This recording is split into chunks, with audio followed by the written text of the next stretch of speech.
తెలంగాణ ప్రజలకు AP deputy CM Pawan Kalyan క్షమాపణ చెప్పి ఈ వివాదానికి ఫుల్ స్టాప్ పెట్టాలన్నారు మాజీ మంత్రి శ్రీనివాస్ గౌడ్.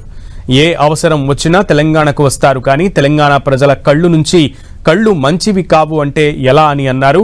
ఉన్నతమైన పదవిలో ఉన్నప్పుడు జాగ్రత్తగా మాట్లాడాలని సూచించారు శ్రీనివాస్ గౌడ్.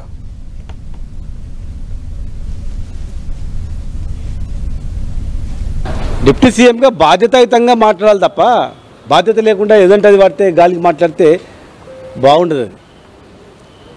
ఇలా ఆయనకు మొన్న వైరల్ ఫీవర్ వచ్చింది, యాడికి వచ్చిండు? మరి తెలంగాణకే అది వచ్చింది. దగ్గులు వేసినా ఇంకేం లేచినా వచ్చేది హైదరాబాద్కి, తెలంగాణకి. అన్నీ కావాలి తెలంగాణలో, కానీ తెలంగాణ కళ్ళు బాలేవంటే ఎట్లా? తప్పు.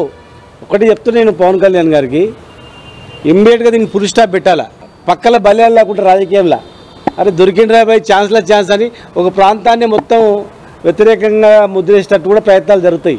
నువ్వు తెలిసినవో తెలియకన్నావో రాజకీయంగా డిప్యూటీ సీఎం అన్నప్పుడు ఒక బాధ్యతల వ్యక్తి కనుక క్షమాపణ చెప్పి క్లోజ్ చేసుకోవాలి దాన్ని. అంతే.